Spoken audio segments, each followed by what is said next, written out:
Bonjour, nous sommes le mardi 3 septembre 2024 et le sujet sera le premier PC portable, le premier laptop de Red Magic, le Titan 16 Pro, qui vient de sortir fin mois de août, il y a moins d'une semaine. Red Magic produit principalement des smartphones, les derniers en date étant les Red Magic 9S Pro sortis fin juillet, en 12 Go de RAM et 16 Go de RAM à 711 et 854 € respectivement avec le coupon. En description de la vidéo, je mettrai également les liens. Et ici, nous allons voir les specs ainsi que le prix de ce premier Red Magic PC portable. N'oubliez pas de vous abonner pour plus de news sur le monde de la high-tech ainsi que les bons plans également sur mon Twitter et en description de toutes mes vidéos dans la section description.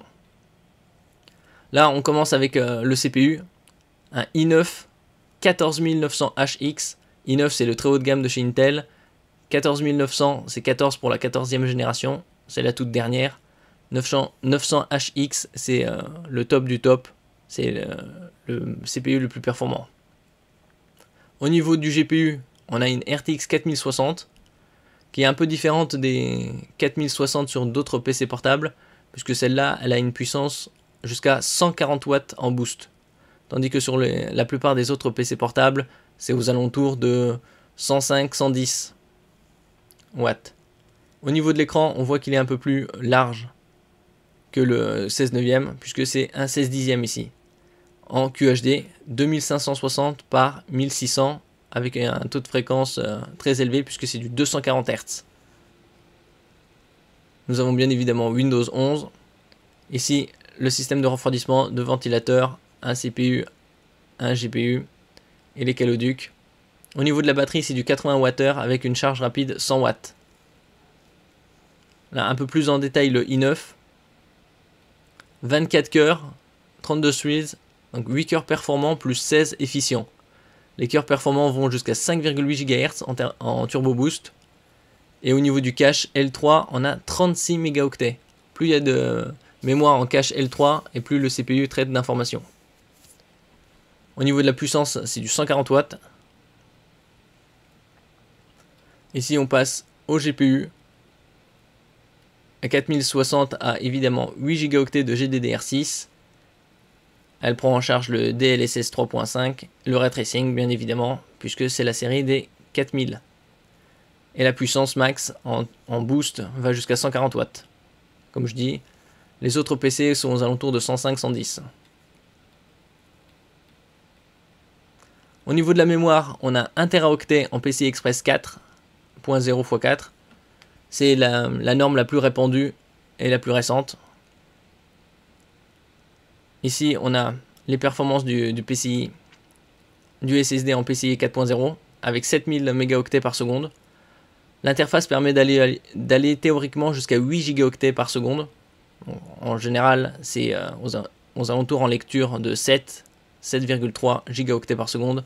Et en écriture, les plus performants sont vers 6,6, 6,8. Là, c'est du 5.1. En ce qui concerne la RAM, on a une barrette de 16 Go DDR5 en 5600 MHz. L'avantage de cette barrette-là, c'est qu'on peut en acheter une deuxième pour passer à 32 et profiter du dual channel. Plutôt que d'avoir deux barrettes de 8, et si on veut passer à 32 et donc 2 x 16, elles ne nous serviront plus à rien. Là, on peut en rajouter une deuxième et on garde la barrette d'origine. Le clavier est rétroéclairé, comme c'est du 16 pouces. On a le pavé numérique. On a l'intérieur ici avec le système de refroidissement. Au niveau de l'affichage, comme je vous le disais, c'était du 2560 par 1600. La couverture du DCI-P3 à 100% pour profiter des films, des jeux aussi en HDR. 240 Hz, un temps de réponse de 3 millisecondes et une très bonne luminosité de 500 nits.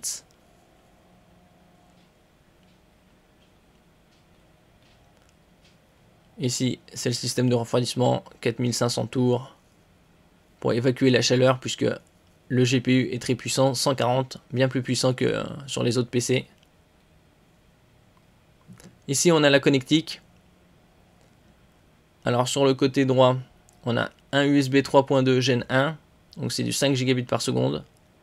Une connectique 3.5 mm pour l'audio casque, micro casque. À l'arrière, ici à gauche, l'alimentation. L'USB 4 Thunderbolt 4, qui peut servir aussi de connecteur pour un moniteur. Le HDMI 2.1, la dernière norme. Un autre USB, ici au format type A, c'est-à-dire rectangulaire, 3.2 Gen 2, donc 10 Gb par seconde.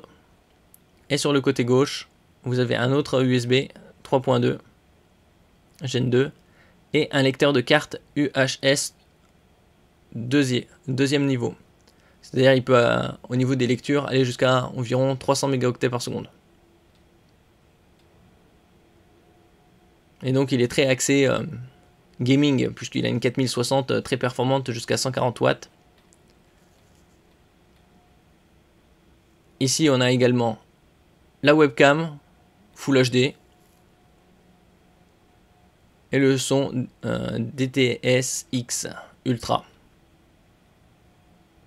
Actuellement, ce PC est à 1759 €.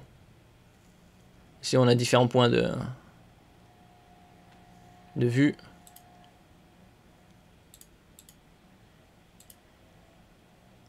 Clavier rétroéclairé RGB. Toutes les connectiques à l'arrière, sur le côté.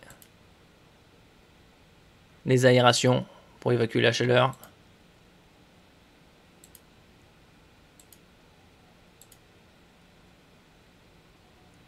Les CPU, GPU. Et actuellement, comme je le disais, 1759 €. C'est au vu des specs, c'est un très bon rapport qualité-prix. Puisqu'il a i9 14900 HX, un super écran 16 pouces QHD à 240 Hz et la charge rapide. Et tout ça pour 1759 €. Merci pour votre écoute. N'oubliez pas de mettre un j'aime, un commentaire, de partager et de vous abonner à la chaîne. À la prochaine fois.